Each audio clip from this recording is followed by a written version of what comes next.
Journey बहुत ही amazing रही। मतलब इट वाज नॉट समथिंग जो कि मैंने प्लान किया था, it just happened to come my way और मैंने सोचा कि मुझे करना चाहिए and I was not expecting to win it but I am glad I won it. I think freedom of women is a very good thing and Pakistan really needs it. Parents अपनी बेटियों को equal education देंगे जितनी वो अपने बेटों को देते हैं, और education होगी तो हमारी लड़कियां, हमारी औरतें, हमारी खवातीन हर फील्ड में आगे निकलेंगी। तो I thought okay because I'm already about to be a graduate, तो मुझे pageant world में भी जाना चाहिए because it's beauty with brain. मेरे गोल्स हैं कि मैं पाकिस्तान का सॉफ्टवेयर इमेज पेश करूँ थ्रू आउट द वर्ल्ड, वो जाने कि पाकिस्तान में भी ब्यूटी है और Pakistani women also have a right and freedom to be a part of it.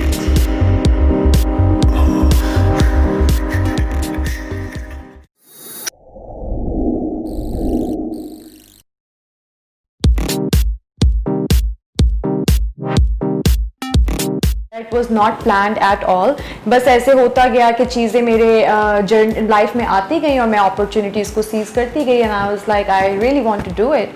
और बस एक मौका मुझे मिला टू डू इंस्टाग्राम इन्फ्लुएंसिंग और मैंने वहाँ से अपनी journey, I think the most credit जो मैं बोलूँगी अपनी जर्नी का वो वहीं से स्टार्ट हुआ because I was good at it. और उसके बाद जब मैंने देखा कि लोग मुझे पसंद कर रहे हैं और मैं मार्केटिंग में और प्रमोशन में एक नाम बना चुकी हूँ and people know who I am, तो I thought okay because I am already about to be a graduate, तो मुझे पैजेंट वर्ल्ड में भी जाना चाहिए because it's beauty with brain. तो बस उसी सोच के साथ मैंने पैजेंट में पार्टिसिपेट किया।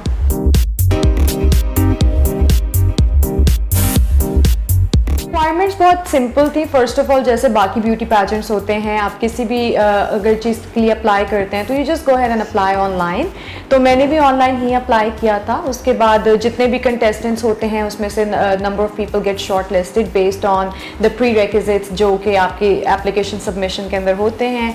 After that there is phone interviews and audio interviews and video interviews and all that. उसके बाद पैनल इंटरव्यूज़ होते हैं बेस्ड जो कि 6 से 7 जजेस आपके इंटरव्यूज़ करते हैं and group interview and then there is a part where जहाँ पे आपको बोलना होता है, it's more like a speech, so it's different steps but then eventually they decide. And उसके बाद जो शॉर्ट लिस्टेड लोग होते हैं वो टोरंटो जाते हैं Canada because the headquarters are in Toronto, और वहाँ पे जाके रियल जो पार्टिसिपेशन होती है वो वहाँ होती है। It includes the entire walking on the stage and talking and representing, और फिर वहाँ से फाइनलिस्ट को पिक किया जाता है।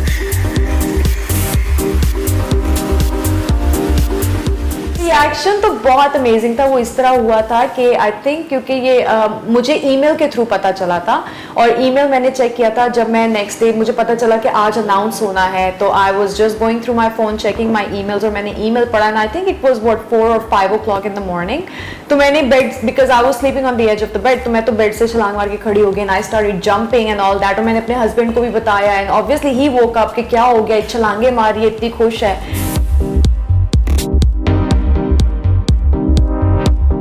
I do have mixed thoughts about it and also I do have mixed feelings about it because it's very common, everybody knows about it and it's a fact कि pageant world को पाकिस्तान में बिल्कुल recognition मिलती ही नहीं है। I mean सबसे बड़ी example यही है कि मेरे से पहले भी कितने सालों से ये pageant चलता आ रहा है और आज तक किसी मिसेस को जो है उस तरीके से recognition नहीं मिली है। So I think कि अगर थोड़ा pageant world को थोड़ा सा और recognize किया जाए और इसको थोड़ी सी और awareness दी जाए तो फिर येस आई थिंक कि पाकिस्तान में रह के मैं कुछ कर सकती थी, बट आई थिंक कि before winning this title no, अगर मैं यूएस में ना होती तो शायद मुश्किल होता। I think freedom of women is a very good thing and Pakistan really needs it. Why? Because हम लोगों को सबको पता है कि वुमेन मेजॉरिटी पाकिस्तान में क्या है और उसके लिए बहुत ज़्यादा ज़रूरी है कि औरतों के पास इक्वल हकूक़ हों जो कि नहीं हैं अभी। अगर होंगे तो ऑब्वियसली पेरेंट्स अपनी बेटियों को इक्वल एजुकेशन देंगे जितनी वो अपने बेटों को देते हैं, और एजुकेशन होगी तो हमारी लड़कियां, हमारी औरतें, हमारी खवातीन हर फील्ड में आगे निकलेंगी, और जब वो फील्ड में आगे निकलेंगी तो ऑब्वियसली कंट्री की इकोनॉमी भी बूस्ट होगी और अनएम्प्लॉयमेंट भी ख़त्म होगी।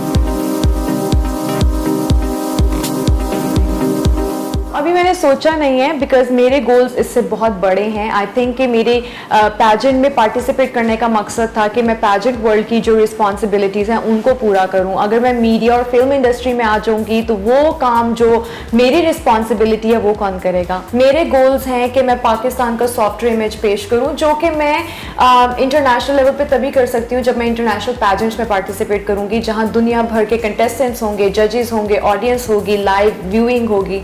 तो I think my responsibility is bigger than being in media, जहाँ पे मैं एक ले पर्सन, एक अननोन पर्सन होके भी काम कर सकती हूँ। And I do not, it's not my dream कि मुझे फिल्म इंडस्ट्री में आना है या कुछ भी। I just want to represent Pakistan at international platforms.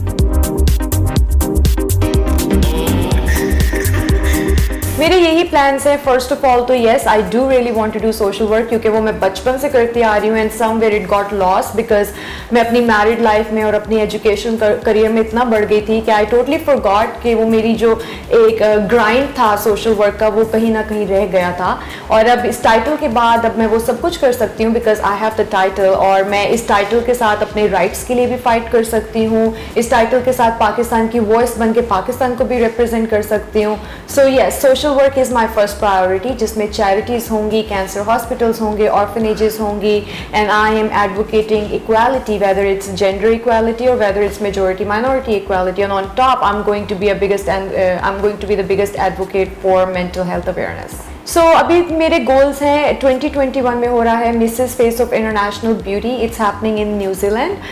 उसमें मेरा पूरा इरादा है पार्टिसिपेट करने का। और उसके बाद सेकंड इंटरनेशनल पैजेंट हो रहा है Mrs Universal, it's happening in Thailand next year as well, तो मैं उसमें भी पार्टिसिपेट करूँगी।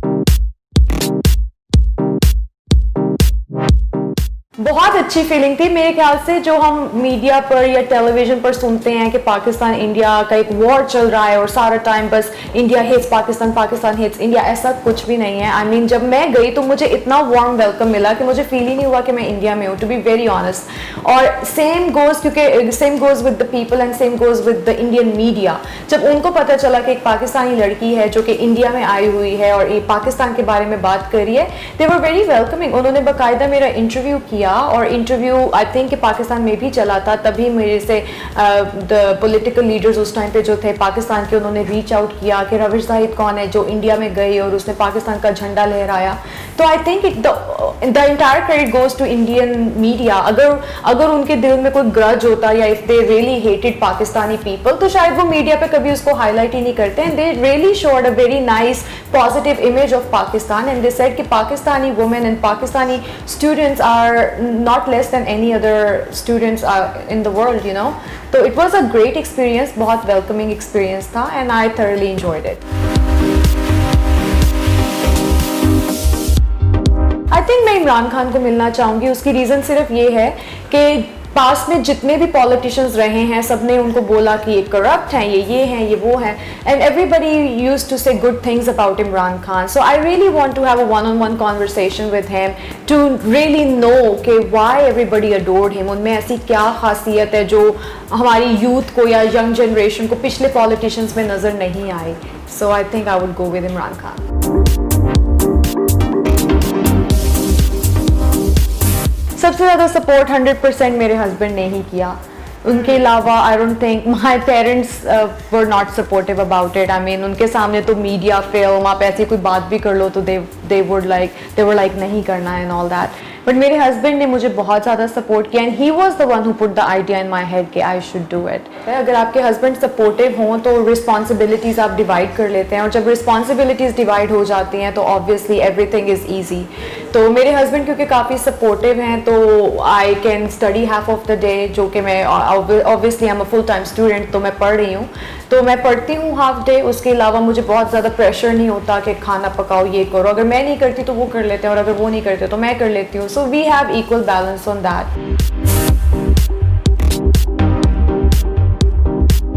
ऑनेस्टली मैं, अगर आप मुझे पूछें you know in a heartbeat, तो I always wanted to be a fashion designer. But वही कॉन्सेप्ट है ना कि हमारी कल्चर, हमारी सोसाइटी, पेरेंट्स का एक माइंड सेट है, एक बस एक वो ट्रेंड चलता आ रहा है कि करियर हो तो डॉक्टर हो, इंजीनियर हो, लॉयर हो, एंड दैट्स इट, तो ही आपकी एक प्रेस्टिजियस और एक अच्छी लाइफ होती है.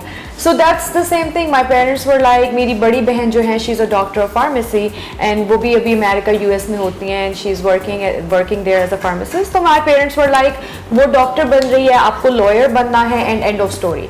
तो या if you would ask me, तो मेरे अंदर वो एक शुरू से एक पैशन था.